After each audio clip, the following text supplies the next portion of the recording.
Hello and welcome everyone to today's webinar. We are excited to tell you all about ForeFlight's newest landmark feature, Dynamic Procedures. The Dynamic Procedures sidebar is the next step in our journey to a fully interactive, data-driven, and chartless flight experience inside of ForeFlight. Our vision is to provide instrument pilots with exactly the information they need and none of what they don't. We're delivering interactivity for maximum situational awareness. Here's what we will cover in today's webinar.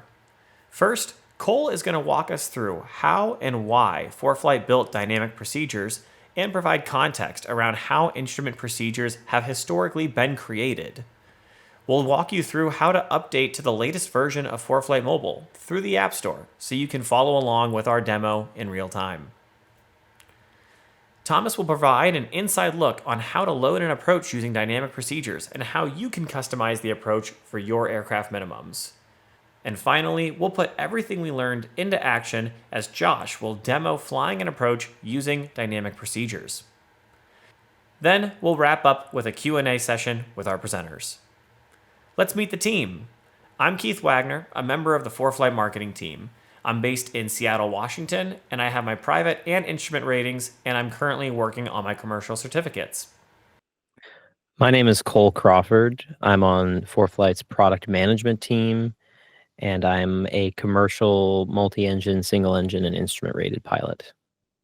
And hello, everybody. My name is Thomas Darty. I head up our customer education and training team here at ForeFlight. I am a commercial multi-engine pilot and a former instructor and instrument instructor. Hi, I'm Josh Pava. I work for ForeFlight in the product team. My responsibilities with ForeFlight primarily in our business aviation as well as general aviation offerings. I'm an ATP, manage a Bombardier Global 6000 out of the San Diego area. And in addition to my business aviation flying, I also own a Super Cub and a Beechcraft Baron B55. Some housekeeping items before we begin. You can ask questions during today's webinar using Zoom's Q&A panel. We will take a few of the most popular questions at the end of the webinar. We also have a team standing by to answer your questions as they come in. We tend to get more questions towards the end of our webinars, so we encourage you to ask your question as soon as you think of it. Today's webinar is being recorded and will be available on our YouTube channel and our website. With that, let's jump right in. Cole, take it away. Thanks, Keith. So I want to kind of start us off by talking about why we wanted to do data-driven charting, or what we're calling dynamic procedures or dynamic approach charting. So if you're familiar with the evolution of ForeFlight over many years, the original version of the app was effectively a VFR chart and IFR chart viewer. So we were taking the published VFR charts, which is effectively a PDF. It's technically more complicated than that, but it's basically a static image, and then showing it to you on an iPad. And the first big evolution was that we could show you a little airplane icon for where you were on that PDF. But over time, we've been building out a lot of our own dynamic mapping and digital, depending on who you talk to, sometimes people refer to it as digital mapping or vector-based mapping. And so now most of our customers are very familiar with being able to interact with our interactive map. So we have our aeronautical layer and all of the same information that you would find on an IFR chart or a VFR chart, you can see in ForeFlight's aeronautical layer. And we've always felt like we could do better with procedures as well. Most people, or up to today, are still flying with effectively a PDF of a charted approach procedure. They're looking at all of that information and then flying the approach or the SID or the STAR. And so this is our next step in bringing that dynamic reality to terminal procedures as well. Our next sort of iteration on how we're evolving this over time is, many years ago, we started with Procedure Advisor, which was sort of the first step down this path where you could view a list of procedures, and you can still do this today, but you can view a list of procedures, get a kind of preview of which direction it comes from, see some basic elements of it, and add it to the map. And then we took that a step further by one of our releases that we refer to as augmented procedures. And the big leap there was that we would show you the speed and altitude restrictions and allow you to select a minima for an instrument approach. So then you could see all of the speed and altitude restrictions along your route and give you that context on the map view that you were using in ForeFlight. Now what we're introducing is the next iteration of the same path that we've been going down on, which is how do we allow you to view all of the critical information that you need to brief and fly an instrument approach, but all dynamically. So that's really where we're going. I think it's interesting to know how charts are made, what we refer to as pre-composed charts, meaning it's effectively that static image. I think it's interesting and maybe important to understand how those are made in order to understand where this will be going. So every version of the FAA out there, so the FAA is an air navigation service provider, but there are other air navigation service providers for different regions of the world. All of these air navigation service providers publish this procedure data, basically like what defines a particular terminal procedure. Then what happens is cartographers, so the FAA has folks in their charting office that produce terminal charts from that data, and that's what you're used to seeing when you look at an FAA chart. But Jeppesen does effectively that same thing. They take that source information about the procedures, and then they lay it out effectively on a pre-composed diagram of that procedure. But one of the big value propositions that Jeppesen brought to the industry many years ago was that they follow that same procedure, but for every air navigation service provider. So when you, anyway, all that's important to know is that effectively there's source data, a miracle occurs, and there's human beings involved, and there's lots of other things that happen to make a pre-composed chart.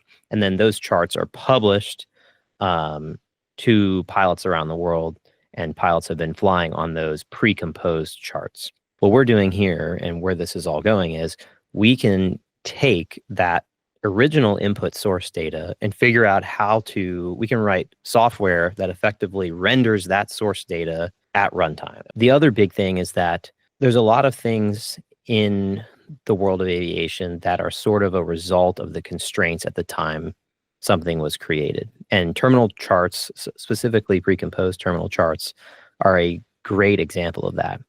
So at the time, when they were working on figuring out how to tell pilots about all of these approaches, they decided to combine different procedures onto the same chart, literally to save weight or to save paper and to just simplify things, right? So the common example of this is LOC procedures and ILS procedures. They're actually two different instrument approaches. They're encoded as two different approaches, but they're charted on the same physical piece of paper. But that means that when you're looking at that piece of paper, there's plenty of information on there that is actually not necessary depending on which procedure you're actually flying. And so we can simplify all of that kind of stuff because we don't have the same constraints that cartographers who are trying to put these onto static pieces of paper have. So our philosophy has generally been that we want to prioritize showing you the most important information that you need to find quickly and at a glance, and to make it easy for your eye to find those things and discover those things. Thank you for all that background info, Cole. Next, Thomas will transition into showing you some of the greatest features Dynamic Procedures has to offer. But first, I want to walk you through how to download the latest version of ForeFlight so you can follow along. Start by going to the App Store on your iPad. Once you have the App Store open, search for ForeFlight at the very top. Click either the ForeFlight icon or simply hit Update. This will force the App Store to retrieve the latest version of ForeFlight. If you don't see Update, then click the ForeFlight icon and look for it there. I'll give you a few extra seconds to screenshot these instructions to update ForeFlight via the App Store in case you want to come back to them. To check and see that you are running the latest version of ForeFlight, version 17.7, pull up your ForeFlight app now. Select More from the bottom right-hand corner. Scroll down just a little bit and find the About tab and select About. Once you have this selected, a pop-up window should appear, and at the top, it should say version 17.7. As a reminder, today's webinar is being recorded and will be available on our YouTube channel later today. If you have any questions about how to get the latest version of ForeFlight, or if there's any question about how ForeFlight works or dynamic procedures in general, you can ask us using Zoom's Q&A feature. Now, over to Thomas. As I mentioned, my name is Thomas Darty, and I lead up education here at ForeFlight. And I'd like to run through exactly how we're going to use dynamic procedures to take advantage of all of these great features. We're going to start with a route. I can either have planned that on my Flights tab, the more form-based method, or I can do it directly here on my Maps tab, where most of us do a lot of our planning. For today's lesson, we're going to go through and do this on the Maps tab, as the great thing about dynamic procedures is it is built directly into that map, so I can interact with all the rest of my route there. We're going to do a fairly simple IFR flight from Albuquerque back to down to our home base in Austin. You can see that I have a couple of procedures already in here, a departure and an arrival procedure, but I don't yet have my approach into Austin. So we're going to go ahead and add that in using our procedure advisor that Cole was just mentioning. To access that, in the upper right-hand corner of my flight plan drawer, I tap on the procedure button. This will load in our procedure advisor, where I can see all of the different types of procedures I may want to add to my flight. To find our approach, I simply tap on the approach section. Here I can see that there are 20 available approaches into Austin. And I can now see all of those listed. I'll see all of the different types, including visual approaches where applicable.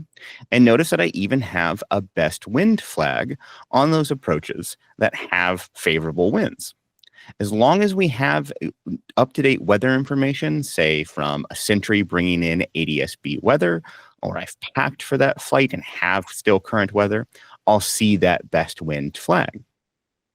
For today, though, we're actually going to go against that and look at the ILS 36 left. Once I tap into the approach that I want, I can see all of the available transitions or initial approach fixes. I can see the pre-composed chart. In this case, we're showing a Jeppesen chart. And I can see how that all interacts with my route where I already have my arrival procedure, making it easier for me to better understand how these two things relate together for my entire flight.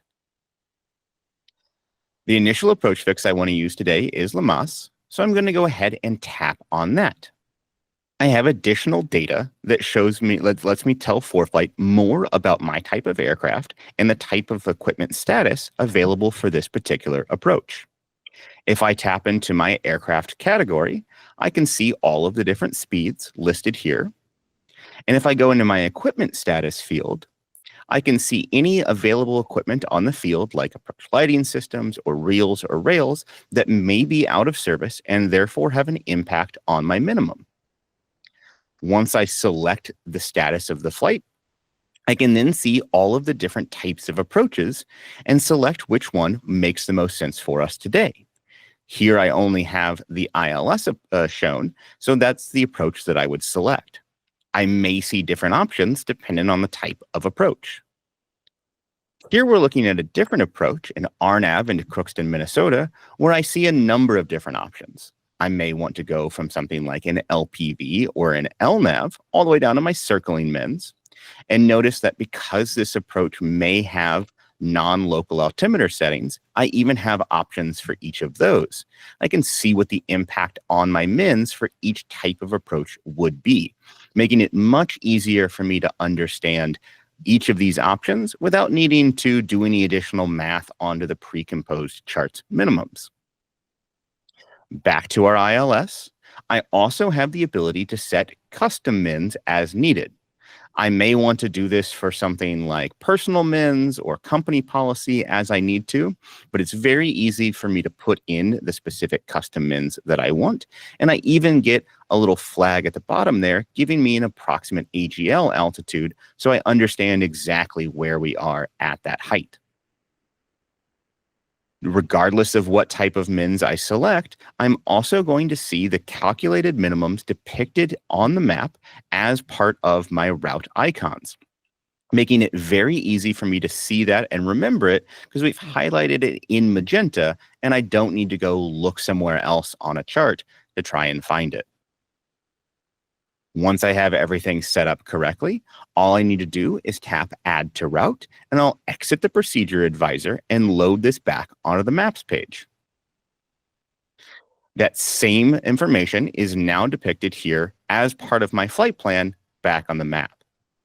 I have several new elements that have been added. I have my route bubble icon along the top. I can tap with this to interact with it, change information as I need to. I see my pre-composed chart onto the map itself, giving me easy access to all of that information. And this is where most of us will have seen our geo-referenced approach plates as our own ship icon flies along that approach. And I now have our new dynamic procedures sidebar shown on the right-hand side, where we've taken all of the important information for my particular approach today from the pre-composed chart and organized it in an easy and understandable way for me to make the most advantage of. I do have my hide and show sidebar option here. I can tap that button and collapse the sidebar as I need to, or expand it back out from the maps page. I have a couple of buttons below that allow me to do things like change the approach. That loads back up my procedure advisor if ATC were to give me a different approach type, say if the winds were to shift. And I have the ability to hide or show the pre-composed chart. Tapping hide will remove that pre-composed chart from the map, decluttering things further, and simply showing me that same approach data that Cole was just talking about here with my dynamic sidebar and the route on my map.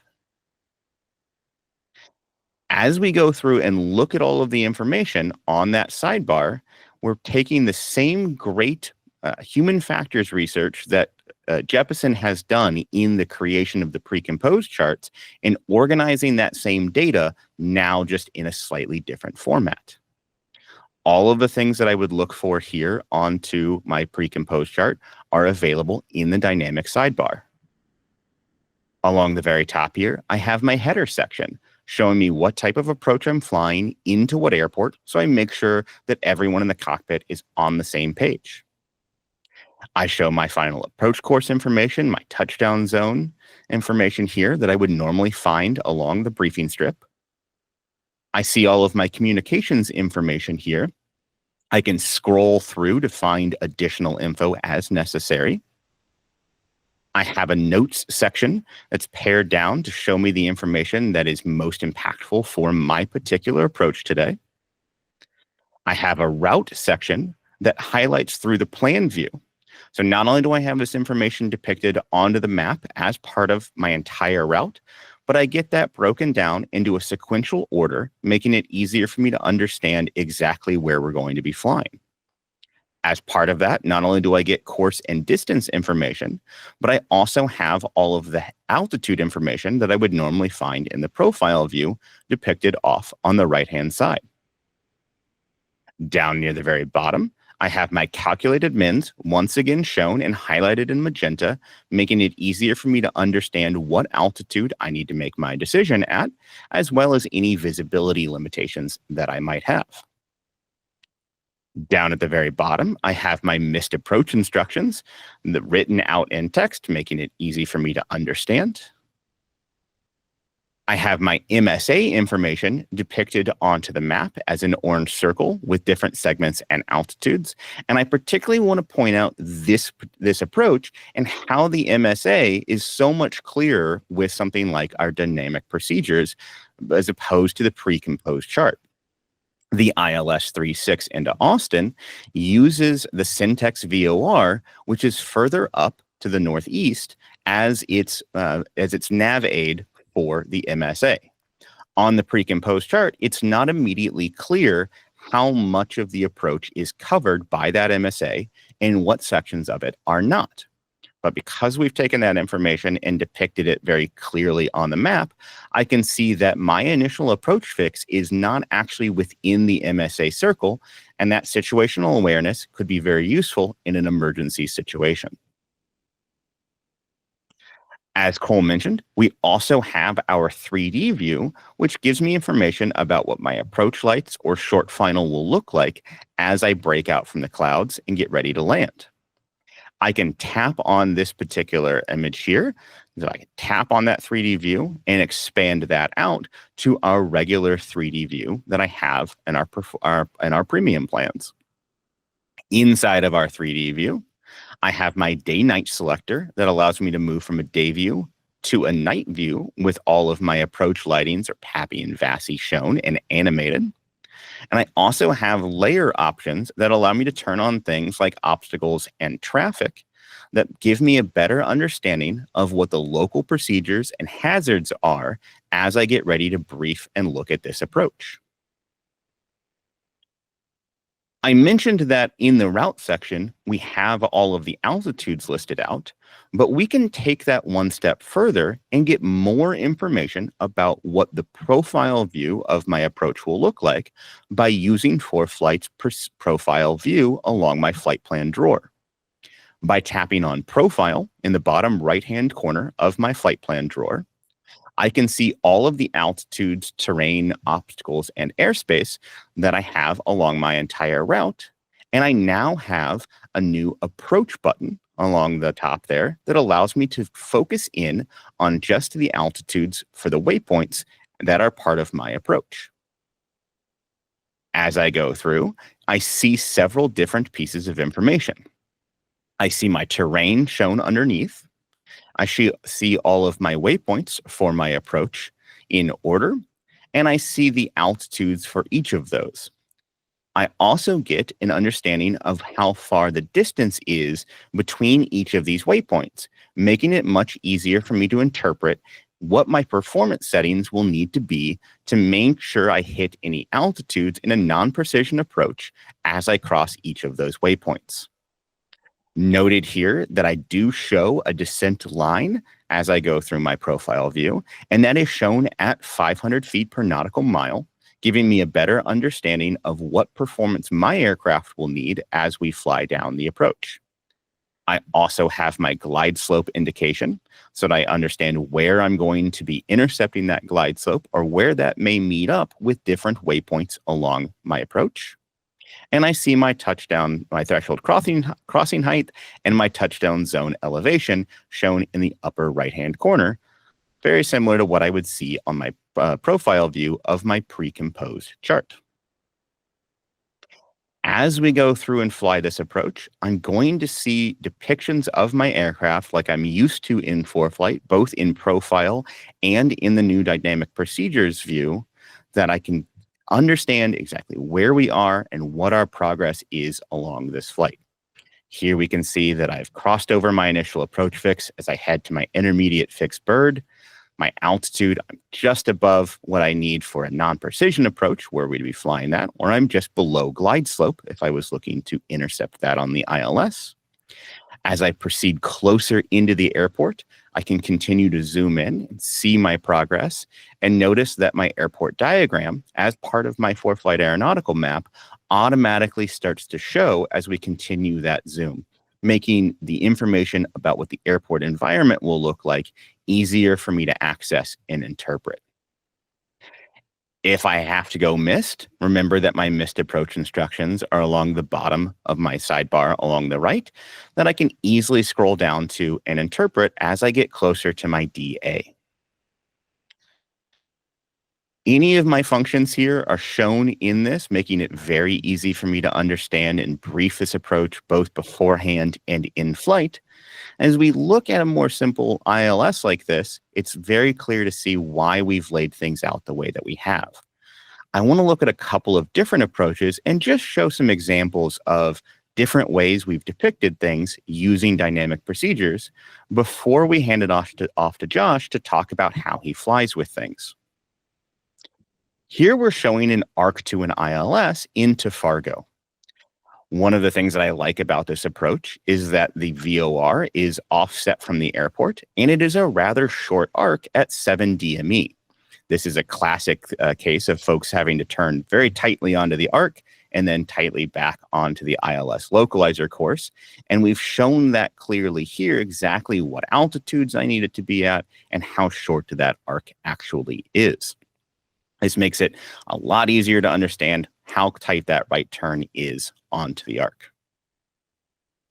We can even take something more complex, say this RMP approach back into Albuquerque, that is very complex when I look at the pre-composed chart, and layer that in with the other elements that I have inside of ForeFlight to make that much easier for me to understand and where exactly those hazards are. So we've layered in some additional information like our hazard advisor. I can turn traffic or radar on depending on the weather. And I can take something that on the surface looks much more complex and break it down into these individual components with that sequential ordering inside of the dynamic sidebar. With that, we hope you enjoyed using the new dynamic procedures tools. Now we're going to hand it over to Josh to talk about his experiences flying with dynamic procedures over the last couple of months. Thanks, Thomas. Appreciate it. So as Thomas said, I've been using dynamic procedures for several months now, both in my own flying in the Baron as well as my corporate flying in the Global. And I'm really excited to share it with you today and so you can see what we've been working on. All right, so I'm going to show you today a flight that is on the ILS runway 8 left into Atlanta Hartsfield coming from Peachtree in Atlanta. Short repositioning flight, which will allow you to see my workflow and dynamic procedures and how I get it set up. From the FPL drawer, flight plan drawer, I press the procedures button. Once I've pressed procedure, I'm given some approaches into Atlanta Hartsfield, and we'll go ahead and select the ILS 8 left. For today, we're going to be doing the approach from Larry. From top to bottom, I'm going to go through this selector and choose any variables that may apply here. Aircraft category, today we'll assume it's a category B approach.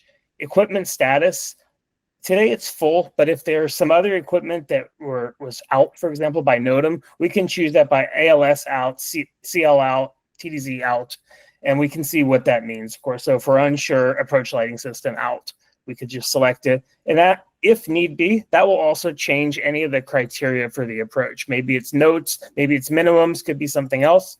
But that's how we select the equipment that is working or is not working based on the approach. I continue down and I can see I have 3 minimum selections. I have category 2 ILS, which I'm not going to be doing today. I have a full ILS, and then the last option being the sidestep landing runway 8 right. Which we can see has a little bit higher minimums of 1,460. In this case, we're going to be doing the full ILS. So we'll go ahead and choose ILS, which we see a decision altitude of 1,215 feet, decision height of 200 feet, visibility requirement of 1,800 RVR, or a half-mile visibility. So I'm going to press Add to Route. So I'm going to go ahead and choose directly to Larry for this approach, with the dynamic procedure sidebar showing on the right-hand side. So I'm going to go ahead and brief this approach using the dynamic procedure sidebar, and then we can use the approach plate also shown on the left as sort of our backup, just to see that the information shown is exactly the same. So the identifier for the ILS runway 8 left into Hartsfield is IHFW, frequency is 109.3, final approach course inbound is 095 degrees, touchdown zone elevation is 1,015 feet. That all agrees with what we see on the Jeppesen plate on the left-hand side. If we wanted to take a quick peek at communication while we're on the approach, we can see we have the ATIS frequencies, approach frequencies, the tower frequency, and we see the 3 dots below, and that means there's a second and third page. So I can simply scroll to the right, go to page 2, see some more tower frequencies, and lastly, go to page 3 and see the Atlanta ground frequencies. Continuing on in the approach briefing, We see the notes section, again, matches what we see on the Jeppesen plate, except they are only applicable to what we've selected earlier based on minimums or the type of approach. So for example, if we did not select a circling approach, I'm not going to see notes about circling here. But since we selected a straight-in ILS 8 left, we see the notes that are applicable, like the DME or radar required for procedure entry, simultaneous approach authorized, and the VGSI and ILS glide path don't coincide. And we see those notes match what's on the Jeppesen plate. In the event of a missed approach, on the bottom of the dynamic procedure sidebar, we can see we have our missed approach instructions. In this case, highlighted with a purplish background, climb to 1,500 feet, then a left turn to 3,500 feet on a heading of 360 to the Romeo Mike Golf VOR 115 degree radial to a Troy's intersection and hold. In addition, you'll notice just above the missed approach instructions, we have the approach lights view as well as the short final view that can be toggled. The approach light view is what we can expect to see with the approach lights that we have on that runway that are working and at minimums. So we get to minimums, this is what we can expect to see. On the other hand, if we want to see a short final view, we can press the short final button, and that shows us what we can expect to see in that case. So as we cross Larry at above 5,000 feet or at or above 5,000 feet, we can see that the aircraft has made the turn onto the final approach course and heading towards JAJ. We now have the purple indicator between Larry and JAJ, and we see that we're still maintaining 5,000 feet. If we wanted to cross-reference this, we can also see that below on the Jeppesen to say that the leg between Larry and JAJ is flown at 5,000 feet. Once we cross JAJ, then we can see that we're still a 095 degree course. We're going to fly 3.5 miles, and we're going to begin our descent down to 4,000 feet. So we can see here that I have the radar overlaid. The radar is both on the aeronautical layer that I have selected for the map. It's also on the approach plate, and we can turn this on or off by using the layer selector. So if I simply turn off radar here, we can see that the approach plate no longer has the radar. So now that we're crossing JAJ, we've intercepted the ILS glide slope, and the approach brief is essentially complete at this time, and I'm now able to hide the approach plate. I do that by going over to the wheel here and choosing hide plate. Another way that we can toggle the approach chart on and off is by using dynamic procedure sidebar. If the chart is not showing, then we have a button that says show chart.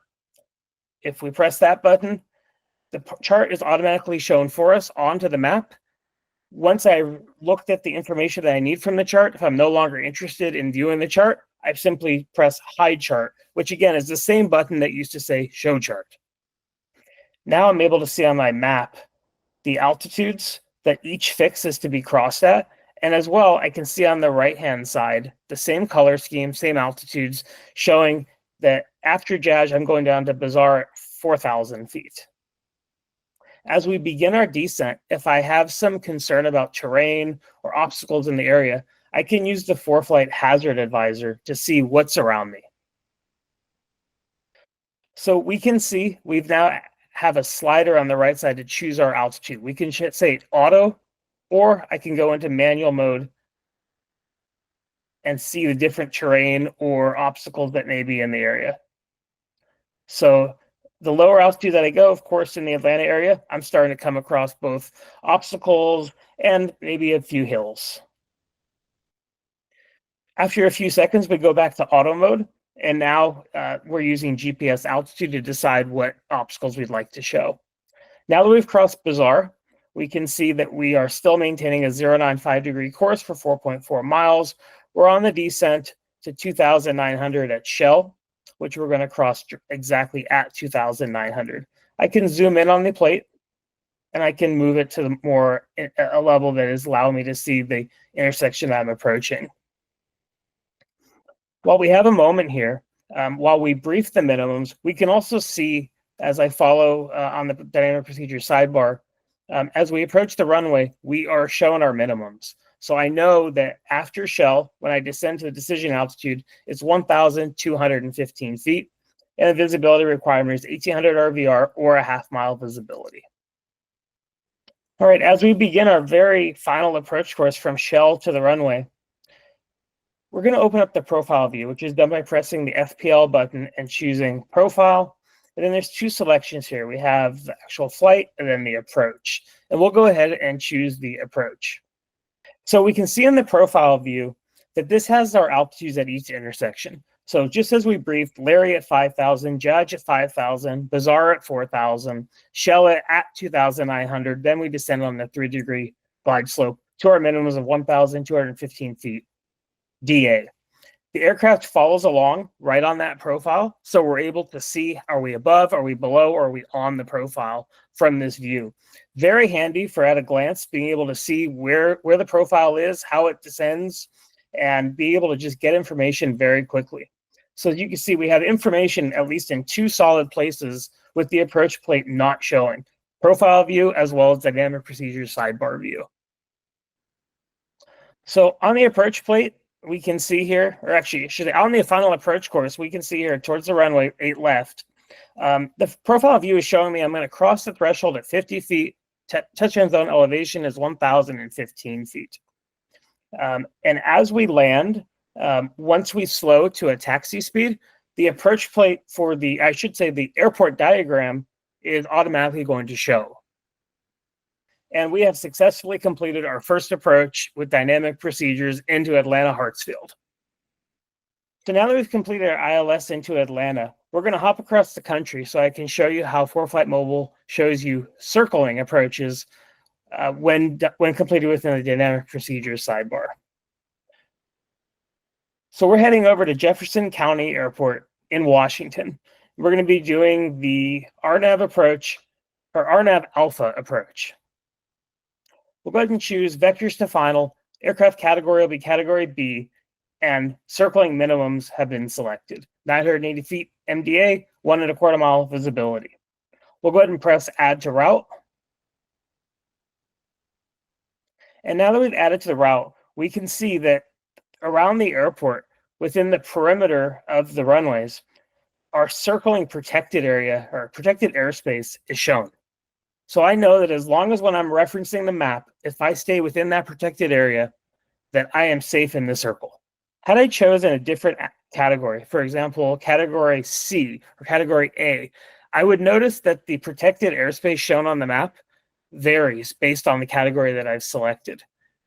That's a feature that really only ForeFlight can provide to you, given that it all pulls together with this approach and the map and the aircraft that you're in. You've selected your minimums with the category. It's all right there for you. Something to be mindful of with showing the circling protected airspace is that we can only show you the protected airspace if there's not a circling note on the instrument approach that applies that is restricting where you can circle or when you can circle. So for example, if you can't circle south of the runway or you can't circle at night, I would not expect to see this. Thank you so much, Josh, Cole, and Thomas, for sharing all of your insights with us.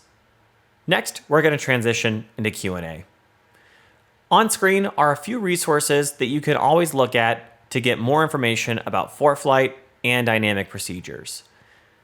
First is foreflight.com/support. Next is the pilot's guide. This is located inside of your documents tab inside of ForeFlight. You can also find out when our next webinar is coming up by going to foreflight.com/webinars.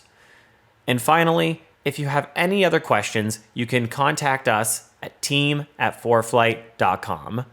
With that, let's take some of your questions. I want to open it up for a couple of questions and a few of the more popular questions that came in. First things first, is a Jeppesen subscription required to access dynamic procedures? I'll take that one. No, currently no Jeppesen subscription is required to see dynamic procedures. Even though we use the Jeppesen data to go through and give all of that information about the approach, you can use this with your FAA procedures the same way that you use it with the Jeppesen plates. It doesn't require that subscription.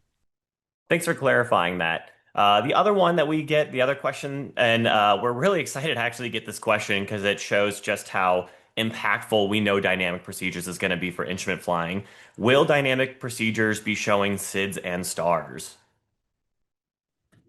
I got this one for you, Keith.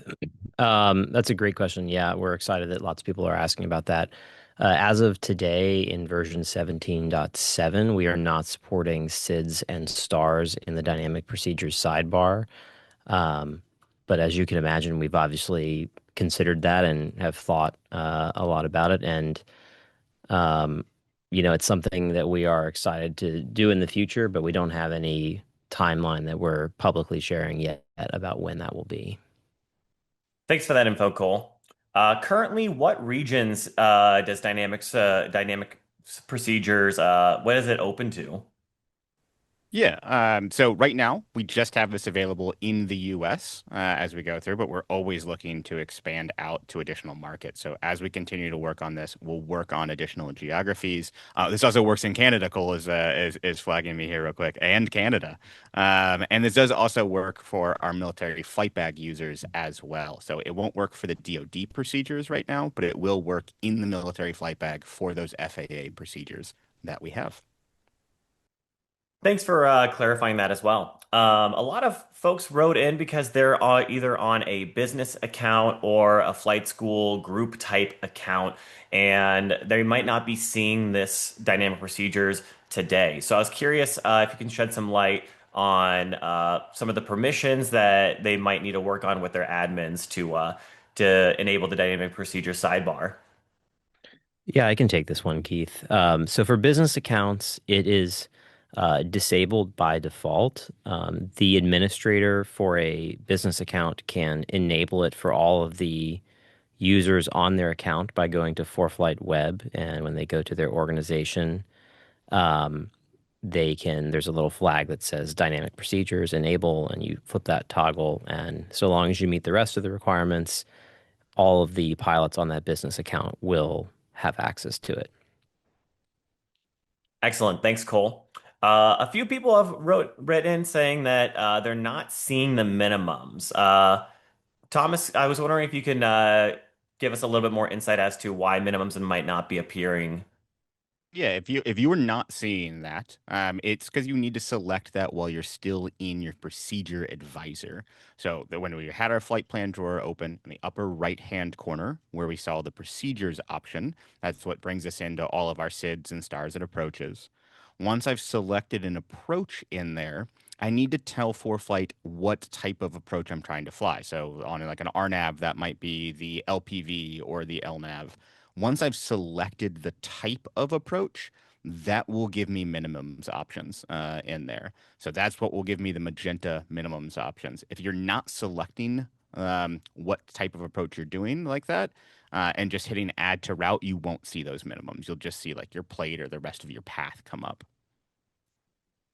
Few more questions that came in. One, will not having cellular data in the iPad affect dynamic procedures, either through a Sentry or some other substitute for cellular data?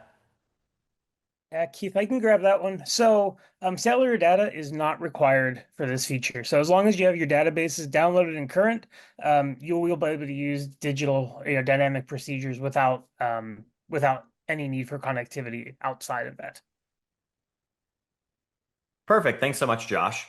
And for the rest of our presenters, I want to give you an opportunity to. I know you've been looking at all the questions that have come in and take any that I haven't asked thus far. So feel free for our panelists. The floor is yours to answer any other questions that I might have missed.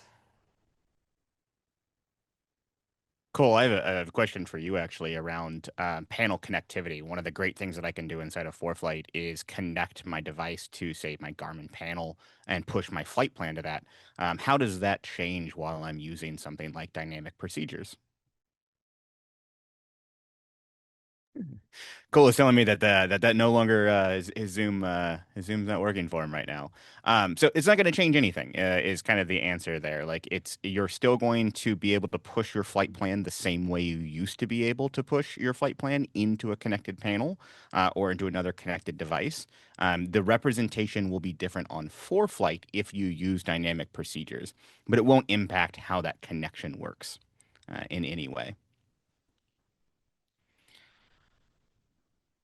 One Excellent. other one that I've seen in here a couple of times is asking us about things like missed approach, and do we have that today? And it's not something that we have currently inside of dynamic procedures. But as everyone gets out and starts flying on this, we want to hear your feedback about how we can continually improve our products here.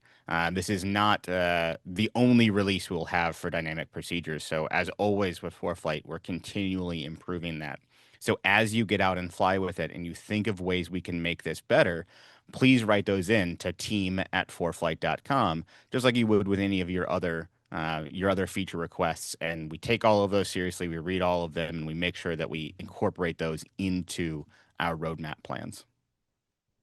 Excellent. Thanks so much, Thomas. And I was curious if you could touch on one more time for our final question, just how we can force the update so that you'll see that version 17.7. Yeah, we've seen a couple of different questions come across there on forcing the update.